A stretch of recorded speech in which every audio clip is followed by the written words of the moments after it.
Ja alustame siis meie seminari esimese poolega ja ilma siis suuremat tseremooniata ma juhataksingi sisse esimeseks ettekandeks ja kutsun lavale Viljandi gümnaasiumi direktori Ülle Matsini.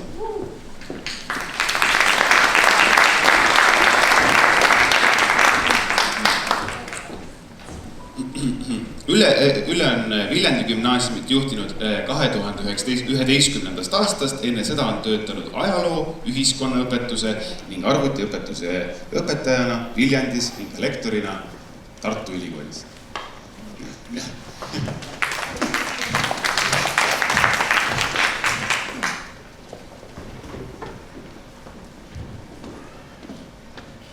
Nii, mul on nii hea meel, see on vahva mõte alustada suveseminari hariduse teemalise ettekandega. Väga hea valik, kaugele vaatav. Siin on üks pilt, mille ma leidsin tegelikult juhuslikult, et inimesed meie koolimaja armastavad pildistada.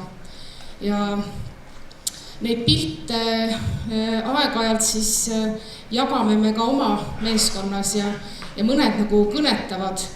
Ma pidin kunagi pidama ettekannet sellest, mida tähendab nüüdisaegne õpikäsitlus. Ja see on suurepärane pilt, kui rääkida ka kaasaegsest kooliarhitektuurist, siis see, kuidas meie koolihoone vana osa peegeldub läbi uue hooneosa klaasfassaadi, see on üsna kõnekas kogu selle asja kohta, mis hariduses tegelikult toimub. Ja ma arvan, et mitte üldse ainult täna, vaid ma arvan, et kogu aeg on hariduses otsitud neid teid, kuidas teha paremini, kuidas käia ajaga kaasas, kuidas võimalikult hästi kaasata, haarata ja panna koostööd tegema neid noori, kes parasjagu haridusteel käivad.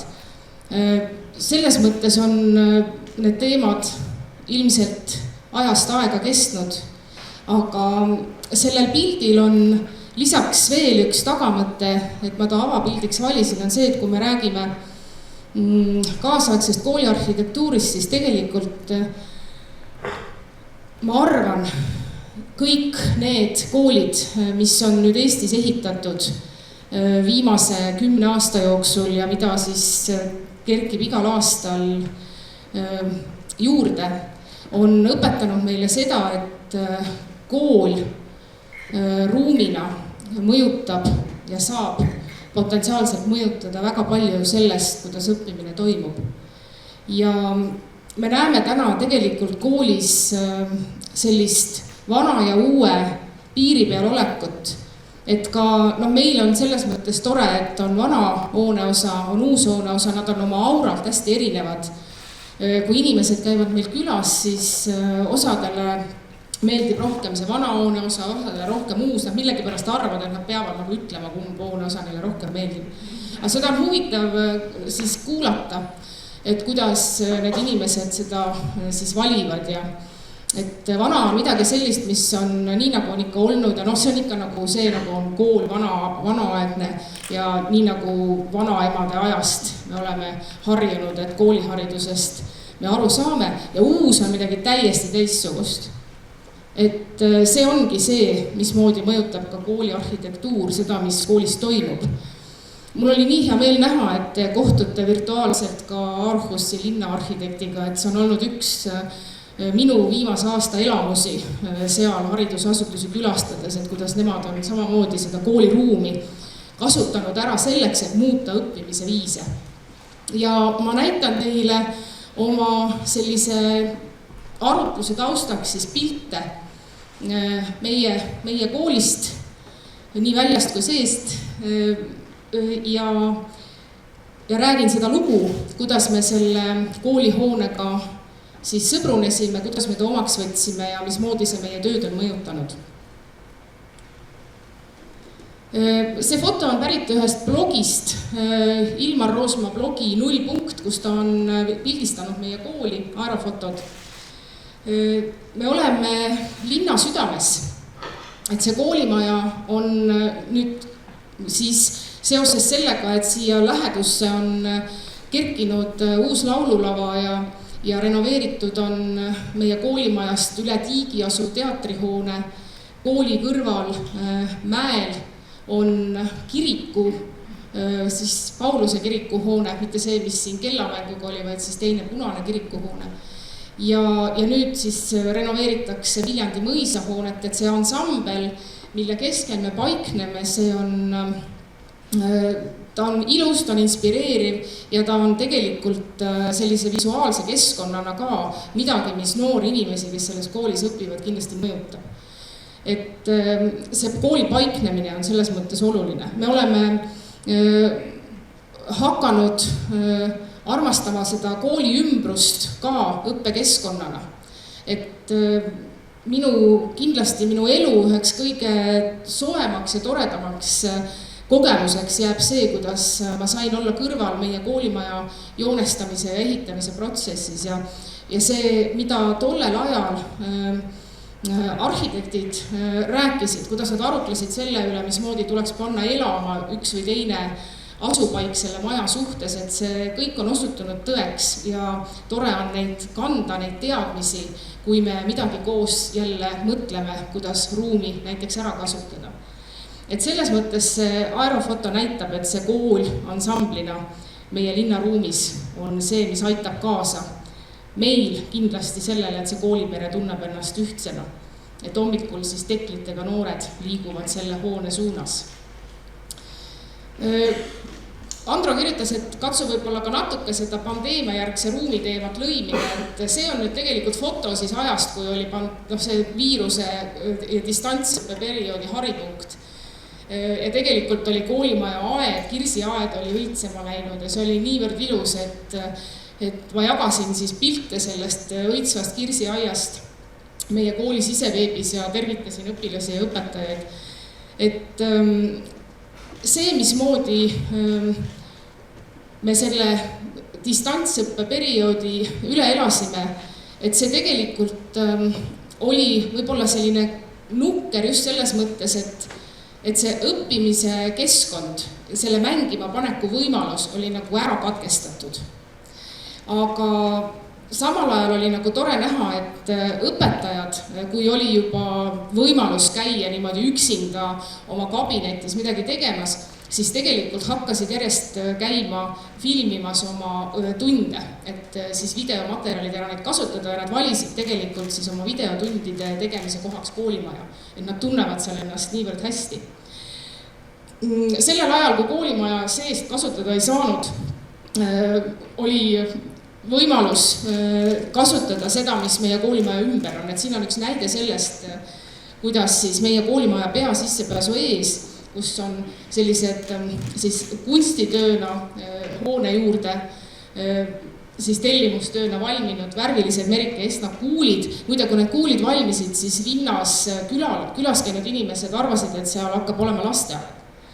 Et sellist rõõmsat ja täiesti siirat rõõmsat pallide paiknemist käsitleti, et see kindlasti ei ole just kui gümnaasiumile kohane, aga täna on need pallid saanud muide meie kooli mitte just nagu sümboliks, aga me kasutame neid kujundeid, seda pallide värvikombinatsiooni ja neid kujundeid ka näiteks kõikide nende siis visuaalsete materjalide juures, mida me siis valmistame, kas kooli sündmustest teavitamiseks või siis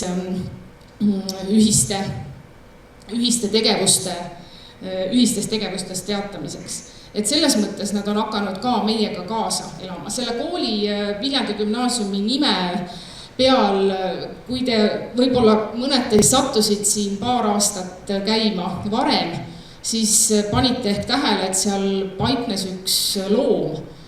Meil oli kunstiprojekt, kus õpilased valmistasid ujuvaid skulptuure.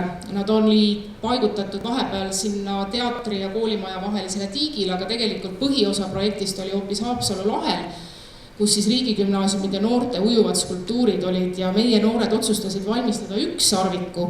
Ja see oli nii lahe, et kui nad selle sealt Haapsalust pidid siis ära tooma, siis see kuidagi täiesti spontaanselt sattus sinna koolimaja katusele ja ta jäigi sinna.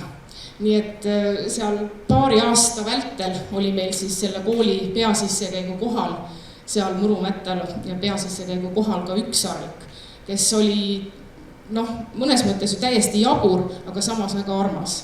Ja sümbolina ka on ta siis saanud viimase aasta jooksul oma tähenduse, et kui me räägime sellistest loomingulistest koolilastest.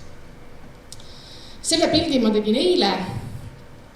Kooliruum on ootel, see tähendab, et me alustame siis esmaspäeval. Esmaspäeval on see maja noori käis, nii palju, kui me siis saame neid seal kokku lubada. Ja mis on üks oluline asi selle kaasaegse kooliarhitektuuri juures, kui ma ütlesin, et ta mõjutab neid õppimise viise ja see on ülioluline, aitab kaasa nüüdisaegse õpikäsitluse ja kasutusele võtule, mis tegelikult tähendabki seda, et sa kasutad ära seda õppekeskkonda võimalikult erineval moel ja et sellist konverentsi stiilis istumist, üksteise kukla taga istumist õppetegevuse jooksul, mis oli võib-olla veel 35 aastat tagasi vaata, et ainukene viis, kuidas õppimine toimus, et selle kõrvale ja selle asemele on tulnud järjest rohkem hoopis teistsuguseid koostegemisi. Ja selle koolimaja hoone väga tänuväärne roll ongi olnud see, et nii õpetajad kui õpilased on õppinud seda ruumi ära kasutama. Et kui me sinna hoonesse läksime, siis me tegimegi kõige esimese asjana õpetajatega 2-päevase seminari, kuidas sa selle ruumi kasutusele võtaksid. Ja mul on hea meel selle üle, et maja arhitektid soovitasid ka seda, et ära hakka kohe kõiki kohti ära defineerima. Et lase inimestel see maja võtta kasutusele nii, nagu nad seda kõige paremini oskavad teha, et natuke võiks vaadelda, mis toimuma hakkab. Ja ka see soovitus oli väga õige. Noorte jaoks oli see omaksvõtmine kiirem kui õpetajate jaoks ja see ilmselt on paratamatu, sest siin on ju see põlvkondade vahe ka. Ma mäletan ühte gruppi, kes käis meie koolihoones ja küsis, et miks teil neid astmeid siin nii palju on. Ei, nad ütlesid, miks neid treppe nii palju on. Ja nad ei olnud kunagi näinudki seda, et nende funktsioon on tegelikult see, et seal peal saab olla ja seal peal saab teha tegevusi ja see on nii puhkamine kui lugemine, sõpradega suhtlemine, need ei ole trepid. Et selles mõttes on noored olnud selle ruumi kõige kiiremad adopteerijad. Ja õpetajad on tulnud siis noortele järgi ja loomulikult läbi julgustamise. Et see julgustamine on siis eeskätt just juhi ülesanne koolis. Ja nüüd ma näitan teile seda, mis seal tegelikult siis toimub tavaliselt, et see on siis see elu. Et kui vaadata neid näiteid, mismoodi seda ruumi kasutatakse, siis see, et on võimalik tulla klassiruumist välja ja see, et on võimalik teha sellisel moel loodusainete õpet, see on midagi sellist, mis on nagu saanudki inspiratsiooni, ma arvan, sellest kooliruumist. Et tõeliselt mitmekülgne on see võimalus. Meil on selles koolihoones muutunud selles uues koolihoone osas siis nagu elu keskpunktiks mõnes mõttes õpilaste poolt antud nimi püramiid. Et see on nüüd see osa siis koolihoonest, mis liigub kaasa või on siis nagu samas vormis, mis väljas küngas, mis on akna taga. Ja see on koht, kus kooli sotsiaalne keskkond on leidnud oma tuuma. Et tegelikult noorte jaoks on ülioluline, et see koolikeskkond ei oleks mitte ainult see ettenähtud tegevuste ajakava, vaid et selles keskkonnas on õppimine võimalik ka mitteformaalsel moel. Selle püramiidi peal, kui näiteks on tunniplaani järgne õppetöö lõppenud, siis selle püramiidi peal näeb kogu aeg noori, kes loevad raamatuid, arutavad oma vihikud käes mingisuguseid füüsika ülesanded ja siit me avastasime selle momendi, et kui ruum on avatud ja kõik inimesed ei ole kogu aeg klassiruumis peidus ja siis kasutatakse väljaspool olevat ala ainult selleks, et liikuda punkti B või siis minna trepikotta ja siis trepist alla üles. Et sellel avatud alal hakkavad levima head praktikad. See tähendab, et raamatute lugemine saab popiks. Koos õppimine saab popiks, sest see on nähtaval, see on kogu aeg nagu peo peal. Et selles majas on kõik tegevused on silma all ja kui sa siis oled koolis nii tähelepanelik, et sa seda head, mis sa seal nagu näed, mis tekib, et sellele sa annad nagu hoogu ja seda sa soosid ja siis see saab tegelikult jõudu juurde, see tähendab, just raamatute lugemine on üks, mis on väga vahvasti seal avatud alal ja tänu nendele astmestike aladele, kus noored saavad täpselt nii olla, nagu neile meeldib. Kas nutiseadmega või ilma, kõik on väga okei. Et siin järgmise pildi peal on näha see igapäevane koolisituatsioon ja kui te panete tähele, siis seal tagapool on nagu rahvast rohkem, ma pärast jõuan sinna tahapoole ka, et mis siis seal toimub. Aga et see on siis näide sellest ja mida me oleme õppinud nende aastate jooksul on siis see, et selle avatud ruumi kasutuselevõtu ja omaksvõtu käigus tuleb arvestada sellega, et osadele inimestele selline intensiivne sotsiaalne ruum ei sobi kogu päeva vältel. Ja sellepärast näiteks selle maja kõik ruumid, kõik õppeklassid on kogu aeg avatud, et me ei lukusta neid koolipäeva jooksul, et kes tahab leida vaiksema koha, kuhu minna õppima ja olla võib-olla täiesti üksi või kahekesi kellegagi koos õppida, siis see võimalus on kogu aeg olemas. Ja me oleme neid pesasid, kus sa saad tegelikult oma õpimeeskonnaga koos olla väiksemas seltskonnas, et neid me oleme siis sellel avatud alal rõõmsasti tekitanud ja nad on väga hästi omaks võetud. Ma nüüd näitan teile vahepeal umbes sellel ajal, kui see maja kasutusele võtmine meil toimus ja me jälgisime, kuidas need praktikad seal arenevad ja vastavalt sellele, nagu need funktsioonid ongi täna seal kasutuses. Umbes sellel ajal oli mul võimalus õppida haridusjuhtimist Hollandis. Ja Hollandis on siis aastast 2005 ja sealt edasi on asutatud üks selline koolide võrgustik, nende koolide võrgustik, kes on seadnud oma eesmärgiks, et erinevate keskhariduse õppekavade õppimise võimalus ühes hoones koos. Et Holland lihtsalt on selles mõttes eriline oma hariduskorralduse poolest, et seal pärast meie mõttes siis põhihariduse omandamist liigutaksegi 3 erinevat tüüpi keskhariduse vahel, need on erinevates koolides, aga et need koolid, kes siis otsustasid, et nad katsetavad, et nad lasevad noortel olla ühes hoones ja jagavad siis neid gruppideks vastavalt sellele, kuidas neil see õpiteekond kujuneb. Ja need koolid võtsid Hollandis kasutusele siis Agora meetodi, nad ütlevad selle kohta, Agora koolid on Hollandis ka kasutusel nimetus nende koolide kohta. Ja see tähendab, et õppimisalad on suured avatud alad ja see, kuidas nad on neid disaininud, see on erinev, et on jälle, kui te täna Aarhusi linnaarhitekti kuulate, siis seal on väga lahe näide ühest gümnaasiumist, kes ongi algusest peale teinud arhitektidega kogu selle õpiala, et see on kõik koos läbi mõeldud. Siis on nagu täiesti vastandlikke näiteid Hollandis, kui ma tagasi olen Hollandisse, kus õpilastel lastakse oma peredega need alad ise sisustada. Igaüks toob kohale enam-vähem oma kola sinna sellele suurele avatud alale. Ja see näeb välja selline tõeline mitmekesisus. Seal kõige markantsem näide võib-olla, et ühe perekonna poolt oli siis ka toodud sinna poolik Cadillac roosa, millest oli tehtud siis nagu laud, mille taga sai õppida.